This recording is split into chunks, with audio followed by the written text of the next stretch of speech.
Hi, hello, homies. Welcome to my channel of random crap until I decide what specific thing to do. But today I'm going to be talking about my fibro and how I pretty much got rid of it. So first of all, what even is fibro? So it's a short term for fibromyalgia, and it's basically a chronic condition with chronic fatigue, aches and pains. You have a lot of problems with your nerves. You basically turn into an 80-year-old woman. And I got diagnosed when I was 16 with it during my exams and having my toenail removed during my GCSEs. Interesting fact. But I got it when I was 12. So from 12 to 16, I was not going to school very much. I was in agony, screaming. The hospitals were saying it was just a deficiency. I got diagnosed with iron deficiency, vitamin D deficiency. They gave me loads of random stuff. And then when I finally turned 16, I went and saw an actual adult rheumatologist. Because before that I was on the child's ward, and as soon as I saw this rheumatologist, he looked at my file, spoke to me, felt like the back of my legs and stuff, and said, "You've got fibromyalgia." And that was it. I only had to see that one guy for him to diagnose me. But since I was diagnosed, I've had a sea of different symptoms. One of them is fibro fog, which you will see in my videos. I get confused and go on to something else very quickly. That is one of the symptoms. I have had widespread pain all over my body. I've collapsed at school. Sometimes my legs will just give up and fold underneath me, and that is it. I've no use of my legs then. I've had like my chest so bad and so heavy that I just stopped breathing, and I've been into hospital for that, which in my personal opinion is something completely different to fibro, but they keep fobbing it off. And yeah, I think now my main issue, well, from being diagnosed over the years, getting over it, not being able to walk for very long or stand for very long, I think my main issues before I pretty much made it disappear was if someone was to stroke me in the same place for too long, it feels like there was a blowtorch on me, or sometimes when I scratch my skin, just because I've got an itch, no matter how light or how hard it is, a few seconds later it will be agonizing. Just gonna grab my tea. And I have a lot of pain in my back. I can't walk for very long. I can't stand for very long.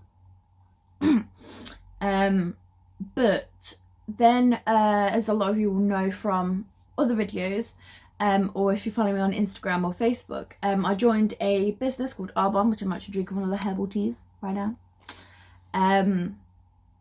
And they have this thing called 30-day to healthy living. So Arbonne is a vegan, cruelty-free, gluten-free, wheat-free, soy-free, everything-free business.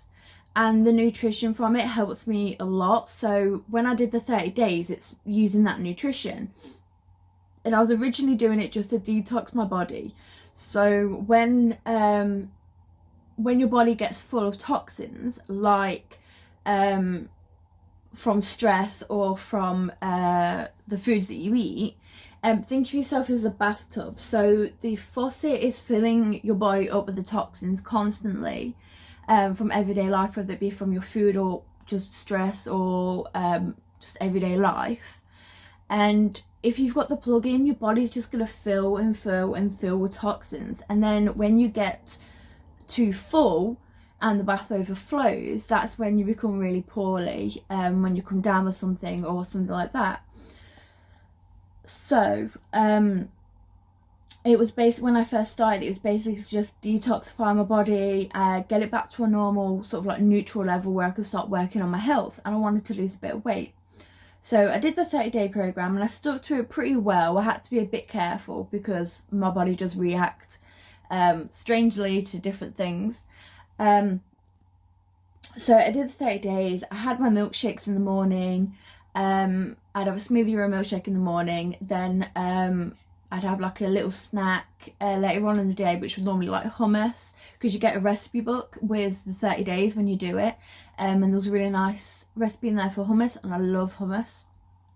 And then I would have a meal or a shake at night time. So you have 2 shakes a day. And I was using the meal replacement shakes because I wanted to lose a bit of weight, but I actually found out later on the best way to do that is to have the protein shakes, because it's less calories. So I'll be doing that again, so watch out for a video for that. And because I was doing the 30 days, I cut out gluten and wheat and soya, and I didn't cut meat out completely. I had some vegan stuff, and sometimes I had meat.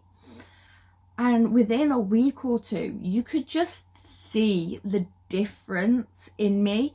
So I think the second week of the 30 days, me and my partner had to walk to a hotel. And we didn't really have the money to get a bus. So we walked it. And I think we'd actually missed a bus. I'm not sure. But anyway, we walked it, and it must have been like a good few miles. Like anyone that's in the Leicester area, it was from the bottom of Narber Road up to like near the motorway where you can walk, and I didn't have to stop the whole time. I didn't have to stop for a break. We walked. I think I stopped for 5 minutes once we'd gone into the hotel and grabbed what I needed to get, came back out. I sat for 5 minutes and I walked quite a far distance to then get a bus to go to shopping, then did my shopping, then walked from doing my shopping back home, put it away. And I was tired after all of that, but no more than like my boyfriend was. So that was a massive achievement. And then my hair started to grow. Like everyone that like knows me, they were asking me like, what are you doing? Because my hair was like here when I started, and it like went all the way, it's like down to about here now. And I have got fake nails on, but my real nails grew so long and so strong and healthy, and I'd never had that before. It was insane.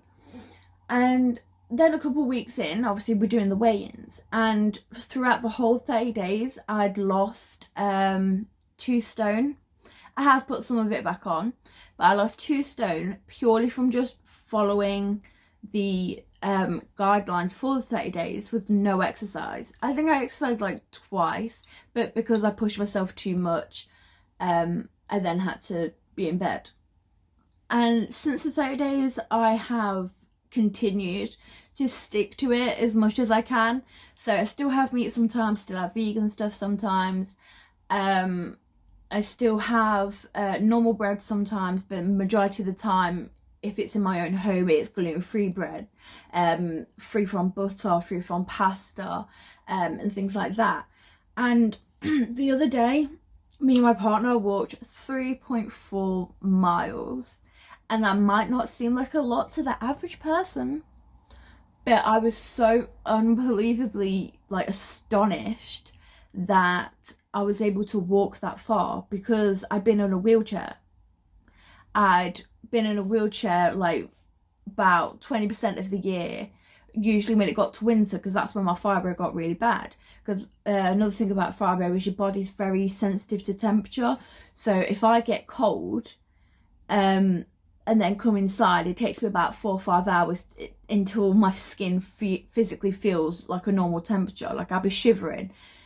So I'd been in a wheelchair for that time, and then I went on to having a walking stick. And I was shocked. It was amazing to have that,